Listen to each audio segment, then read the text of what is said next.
Hello, beautiful people, okay? This episode is going to be kind of a lot. I want to do a two-part episode of kind of curating your space, creating a home. And the reason being, obviously, we are almost done with our house build, and I want to talk a little bit about what that process has looked like. I've gotten so many questions on it, like one of the most asked questions. And so I want to talk a little bit about that, a little bit about how I'm going forward with designing the space, and all the things about like just creating the best home possible. And then later, when we're actually moved into the home and kind of all set up for the most part, I want to do a part 2 to talk about like what I learned in the process, what actually worked, what didn't, and probably fix some mistakes that I'm going to tell you today. Okay, so this is part 1 of a 2-part series. The part 2 is not going to be until later in the fall, so it's not like crazy. You need to remember everything I'm going to say for part 2, but it is just a fun little series to talk about, and I'm really excited for this. So let's jump in.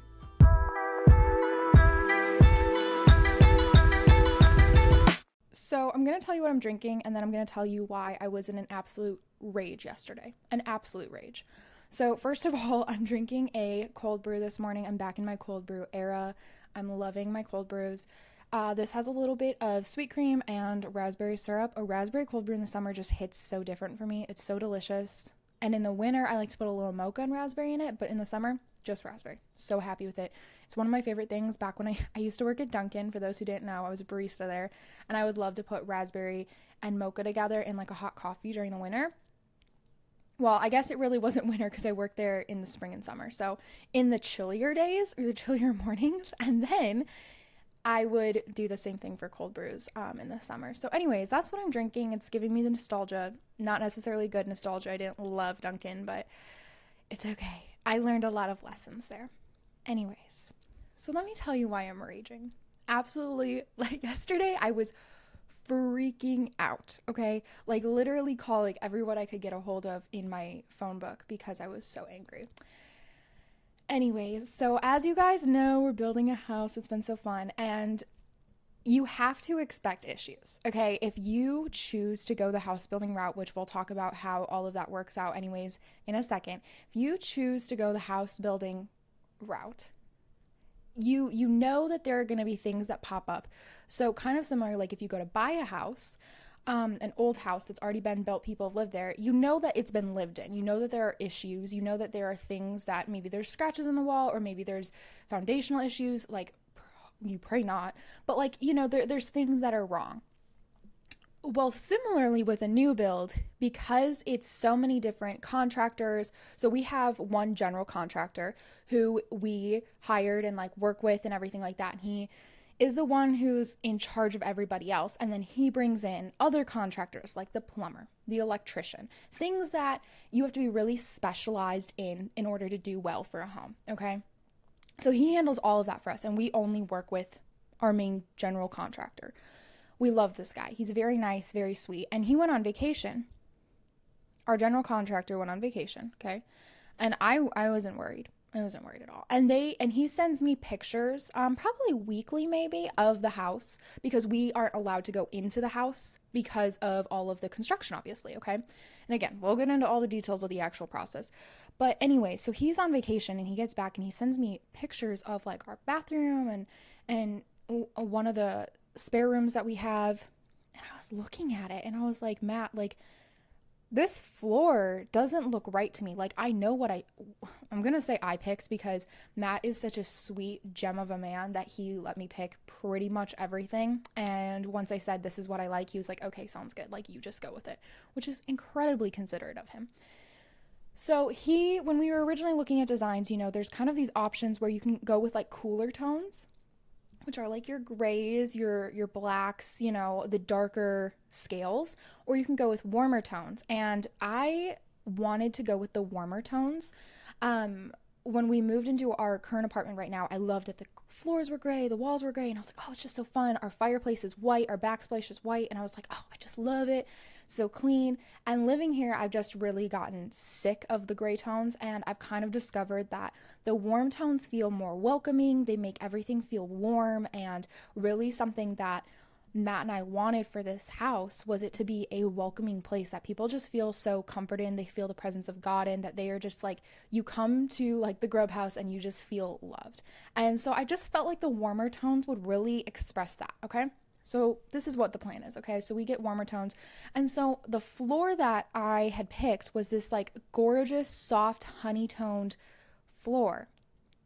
And I'm looking at the pictures, and this floor is like dark brown, deep brown, like borderline black. And I'm looking at it, I'm like, Matt, this isn't right. And Matt's like, well, I love it. Well, he wanted the cool tone package originally. That was like, he was like, oh, I like the cool tones. I was like, oh, I like the warm. He's like, okay, go with that. So anyways, all that being said, I'm staring at the floor. Something feels off to me. I let it simmer. I wait a little bit. I wait a day or two. And yesterday, finally, I was like, oh, it's just not right, guys. This floor is just not right. And I was really in my head about it. So I asked Matt, because I'm anti-confrontational, but my husband, he's an 8 on the Enneagram. He's a challenger. He is literally negotiates for a living, working at BMW, with people who also negotiate a lot at their jobs. So this man negotiates a lot. So I was like, hon, can you please just text and see what the deal is with the floor, because it's just not sitting right. So Matt texts and he's like, hey, I think the floor is wrong. And they respond and they're like, oh no, the floors are just really similar color. It's probably just the way the camera took the picture. And Matt's like, okay, great. But my wife is like really confident here that the floor is wrong. And they're like, okay, well, it's not. But what we'll do is we'll go out there and double check it. And Matt's like, great, send me pictures when you do. So smart of this man. So smart of this man. So sure freaking enough, they get to the house, our house, which is so close to being finished, and they look at it, and wouldn't you know, it's the wrong floor. So the flooring place had delivered the wrong color, and because our head contractor was gone, he wasn't there to, change it. He had just told the floor, the floor contractor, whatever, to install it when it was there. And so my entire house has the wrong flooring in it. My entire house. And also, this is on tail end of. I was supposed to get coffee yesterday morning, and my car was dead when I woke up because of an issue that's been ongoing. The parking lights keep turning on randomly, and it's an electrical shortage in my car. So anyways, they haven't been able to fix it yet. So my car died yesterday. Poor Matt had like the worst day ever. And it was a day, guys. It was a day. So anyways, I'm like on the phone with them. Matt's on the phone with them. And they're like, I just can't believe you caught this. Like, the flooring is so similar. Flooring's so similar. And I'm like, no. Listen, I know that's what you're telling me because you want me to tell you don't have to replace it. But here's the thing. It's not. It's not so similar. It's very, very different. So anyways, long story short, they're going to replace the tile or the flooring in our whole house, like the wood flooring. And then they were like, okay, well, to make it up to you, we're going to get you moved in even sooner than we were planning on it. And so then I had to have a long talk with the contractor, and I was like, okay, so explain to me how there's more work to do now, and now we're going to move in sooner. And so anyways, the schedule's been rearranged, all this stuff. So now we don't have a closing date anymore. We had a closing date, we don't anymore because the floors get fixed. Okay, so all that being said, you have to expect issues when you're building. That's okay. We've moved on. My floor's happening. It's good. It's okay. We're good. So anyways, let's talk about the home process, okay? So my parents built their home back in like 2003, I believe, 2004, and I just had always loved that. I loved the idea of having something that was fresh and new and kind of just mine, not something that was lived in before. Not that there's anything wrong with it. It was just kind of a dream. So when Matt and I first began discussing this, right when we actually got married, maybe even before when we were engaged, I was like, I would just love to build a home someday. And Matt was like, I don't know. It seems really hard, really expensive. And I think that is kind of the thought for a lot of people, is that it's really expensive and very, very challenging, which there are challenges. But if you do it right, it really doesn't have to be as expensive. So we're going to talk about a couple different options. So the option that everyone assumes when you say you're building a home is that you bought a piece of land and then you went to an architect, had him draw up brand new designs for you. You went and hired a general contractor, and then you had to hire out each individual trade. So plumbing, electricity, all those things. And then they start working on your lot of land, okay? And you're in charge of getting all the city inspections done. You're in charge of making sure that there's water, there's electricity. You're in charge of handling all of the finer things, or you hire that contractor slash architect and they handle it for you, which does get more expensive. So that's what most people assume building a home consists of. And that is extremely expensive to do, especially if you're working with like a brand new architect design, like they're designing it from scratch. Very, very pricey, very, very challenging. There's a lot of steps to it and it's a little bit more pressure on you. So what Matt and I did is we went with a home builder who is in a neighborhood. Okay, so like we obviously needed to stay in Fort Worth. Matt works in Fort Worth. Our church here is amazing. Matt's in the Army. He's stationed in Fort Worth. Like we are not stationed. Shoot, I'm supposed to say a different word and I can't never remember the word I'm supposed to say. Not deployed. I don't know. He's here in Fort Worth for the Army, whatever. And long story short, we need to stay in DFW, but land is really expensive here. So we were better off buying into a neighborhood.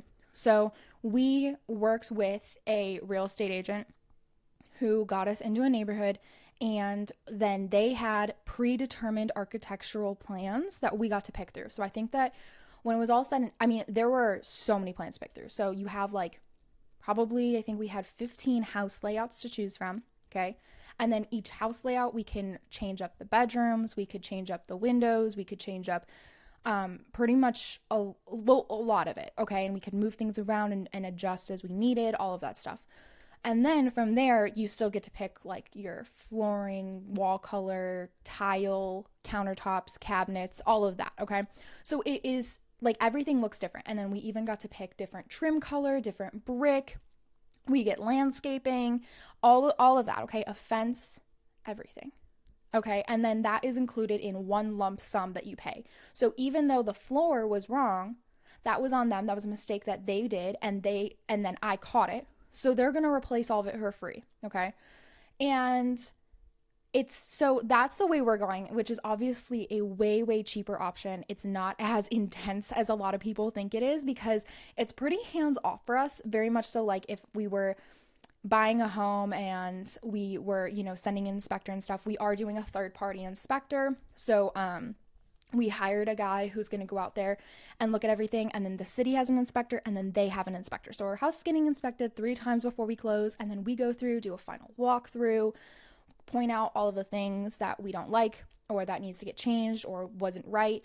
And then 10 days later we close and we get our keys and we move in. Okay. So there's a lot to it. We started this process. We started looking at homes in December, different neighborhoods and stuff. And we ended up really liking the one that we found, that we ended up going with, obviously. And so from there, we went ahead and signed contracts in January. Okay, the longest process, the most annoying process is the permits.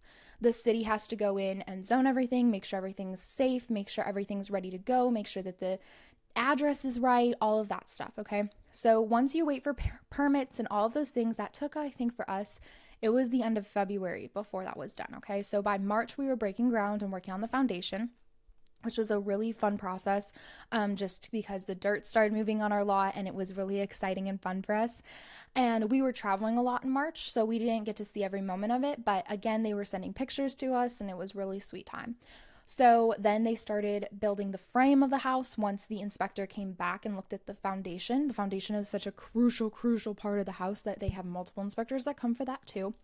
So then they build the framework and put all the wood up, and then they do the walls, and then they do the roof, and then, and it's just like you're slowly watching this happen, and it's a beautiful process. And so now where we're at is the house is pretty much done. They're going to redo our floors, send in the cleaners to make sure that there's no like debris or anything left by the builders. And then they're putting down our lawn, like our sod, and putting up our fence. That's pretty much all that's left. We get a couple trees and bushes planted with some mulch, and it's a really sweet landscaping deal that we have with it too. But that's all that's left for us, which blows my mind. It's literally insane to me that it's like a house now. And I think it's been the coolest process to see such a small plot of land become our home. You know what I mean? We have a very small plot of land. Matt is going to have to leave a little bit for the Army over the next couple of years, here and there. And I was like, yeah, I don't want to be in charge of this. I don't want to have to mow this like a large piece of land. And it's been really, really sweet. I have loved every moment of it, and I'm very, very grateful. So you finance the same way. You get a pre-approval, and that's what you use, a pre-approval for a mortgage. It's what you use to get through all the contracts, permits, and stuff like that. And then right before the house closes, so what we're doing right now, we're finalizing our house rates, which are horrible right now. So we're gonna have to refinance at some point. It's okay. I'm fine with it. And we're getting ready to give our down payment. The goal is always to hit 20% if you can of the house buying price, because then you don't have to pay something called mortgage insurance, PMI, because that adds on a percentage if you can't put 20% down. So we're going to put 20% down, but that's it, because we also want to have enough money afterwards to go ahead and have a little fun decorating it, okay? So that's kind of how we did the home building process. I hope that maybe clears the air a little bit. It's so easy, guys. Like, it really is easy. It's not as complicated. I would say the first thing you need to do is find a builder you love, a neighborhood you love within your price range, go get a pre-approval letter, and then you have the fun part of picking out your home, what you want the design to look like, and then you kind of just sit back and wait. So it's not as dramatic. Our house, when it's all said and done, I think it took about 7 months to build, which is on the long side, but we did have some issues with our permits in the beginning.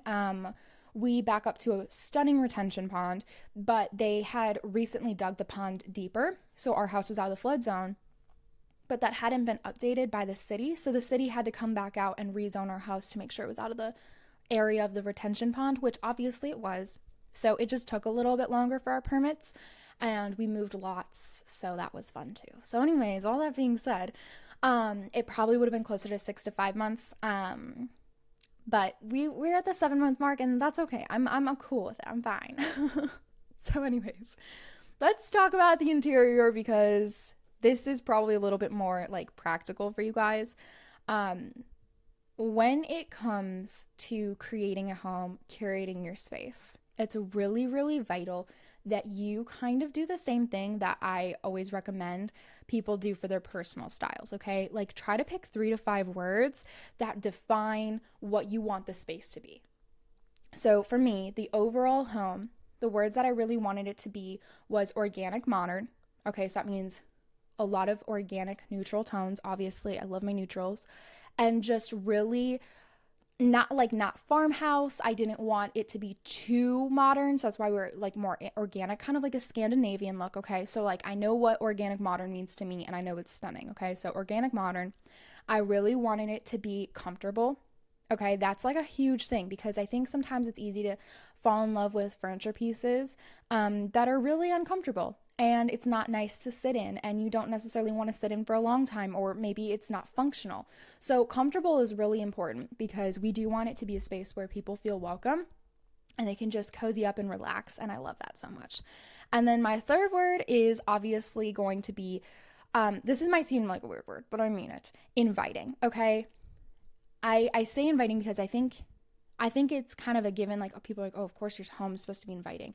But I think that there's just like a special piece that is really heavy on my heart, where, you know, Matt and I are in training right now for fostering, and we have a lot of friends who live out of state and stuff. And I just want it to be a place where people don't just necessarily feel like they can come, but they are more than welcome to come. And just above and beyond hospitality. So those are the 3 things that I want people to feel. I want them to notice when they're in our home.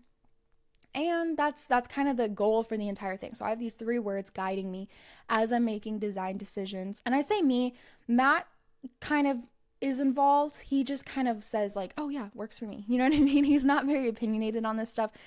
He has his own office, and we're doing a home gym. And so for those things, I've been very hands-off. I've been very much so like, hey, whatever you want for this. But as far as the common spaces, that's kind of been up to me, which has been really sweet. So those are kind of the goals moving forward. And so what that means is, as I'm shopping pieces or getting design inspiration, I'm seeking those specific things out. And it helps keep me really focused, okay? Because it's easy to be like, oh, I absolutely love that ottoman. And you're like, okay, what are you going to do with this ottoman? Like, are you really going to put it at the end of your bed? Is that what you have a vision for? Like, all the things. And you're like, okay, wait, no, I can like something, but I don't necessarily have to have it in my home. So all that being said, when you define your 3 words of what you want your space to be like, you're just given so much more clarity for moving forward with it. So I know that Prime Days is coming up, okay? And so July 11th and 12th is Prime Days. And Amazon runs massive sales, like Black Friday level sales, except it's not Black Friday, okay? Like, it's literally such a great day to do shopping. I know a lot of people love to do this for their college dorms. So many great things for school are on sale. And like, I just want to say, like, even if you're not building a house, sometimes you just need a bedroom refresh or an apartment refresh, or, you know, whatever your space looks like. You can just kind of readjust and be like, okay, what do I want to feel when I walk in? Do I want to be motivated? Do I want to be inspired? Do I want to feel relaxed? Do I want to, you know, go through what you want the emotion of the room to be, and then really start to define what that looks like. If you want to be energized when you walk into a room, you might want to add some bright colors in. You know what I mean? You might want to do some energetic pieces that make you feel that. And so that's where our next step comes in, which is planning. Okay, so we've defined what we want it to look like, and now we need to plan out what that actually looks like tangibly. Okay, so this is where I love Pinterest, and I also love the app Lemon8. It's really great. They have an entire home section. They have like, it's fashion, travel, food, beauty, and home. And those are all the categories on the entire app. And so you literally just go in there. Oh, and there's wellness. But anyways, you go in there and you just click home, and you're able to see a lot of people who curate these really stunning homes. And they usually tag how much the pieces were and where they got them from. So it's very easy. Pinterest tends to do that too, but it doesn't always match right. I sometimes struggle with the Pinterest one a little bit.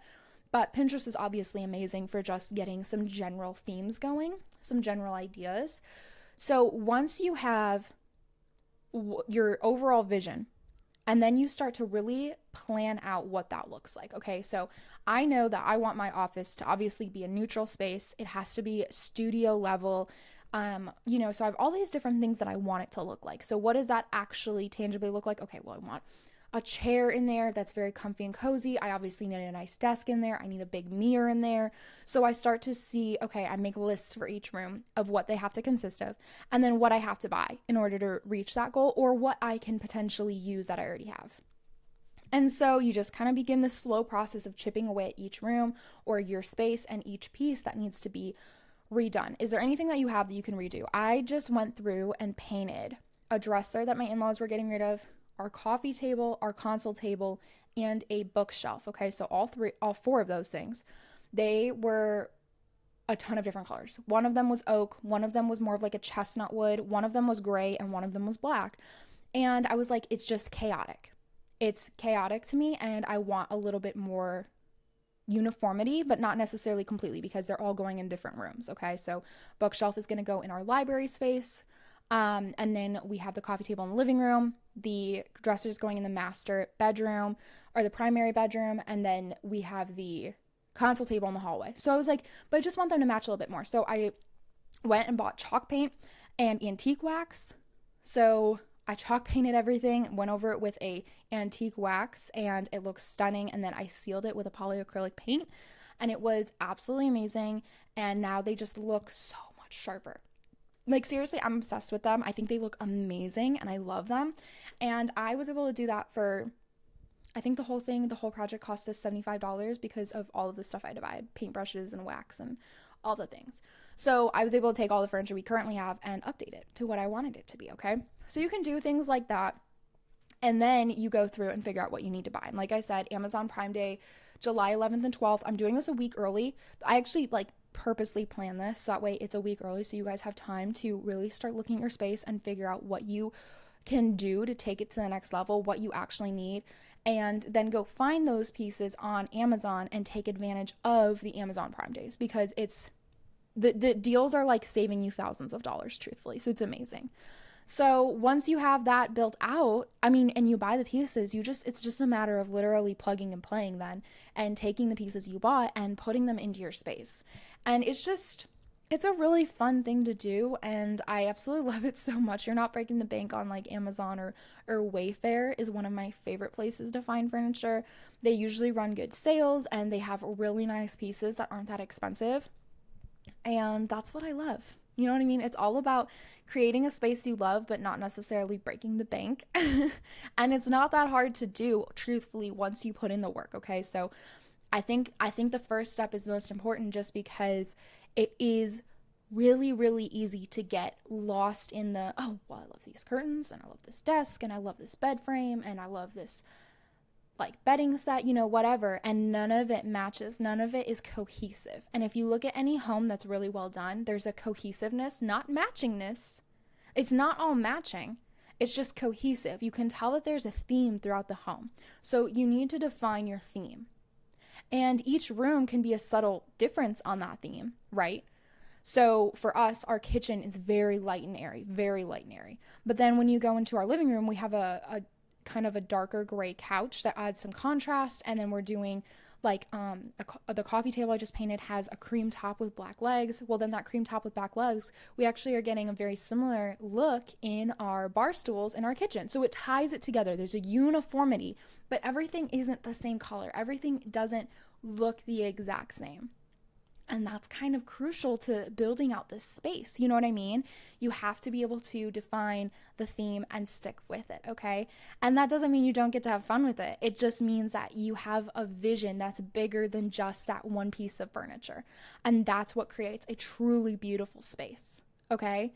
And you can do that with any room you're in. Any room you're in. And it's a fun thing to do, okay? And I think that when you create a space around you that inspires creativity, inspires motivation, and just helps you be the best version of yourself, you can't go wrong with that, right? You can't go wrong with that. So you know that you need a good workspace. So you're going to build your office a little differently than you're going to build your living room or your guest room or your bedroom versus your closet versus your bathroom. Whatever that looks like for you, whatever space you're in, figure out what you want to feel there. And then what does that tangibly look like? Find the inspiration and then execute it. You know what I mean? So anyways, this was just kind of an off the cuff episode. This wasn't like too serious. This wasn't too crazy, but I really hope you guys enjoyed it because this is just where I'm at right now in life.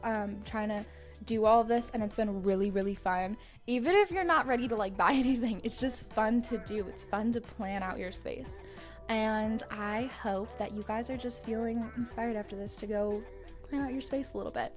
As always, my Amazon storefront is linked in the bio. You do not have to shop it at all. Full transparency, I do make money when you do shop it, but that's just a fun little side note for me. And like I said, Prime Days is coming up July 11th and 12th, so be on the lookout for all of the deals. They're amazing. They really, really are. They've given me a sneak peek at some of the things that are coming, and it's just, there's a lot of good stuff on there. So keep your eye out for that. You can always follow me on Pinterest, Belle M. Grub, as always on Lemon8 too. There we go. Pinterest and Lemon8. And then I share all these house things on my personal Belle M. Grub across everything.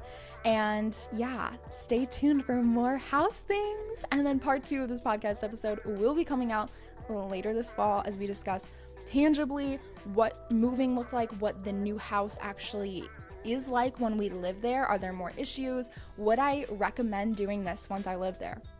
I don't know. We'll find out, okay? All right. I hope you guys have the best week ever. I love you all so much, and I hope you stay inspired.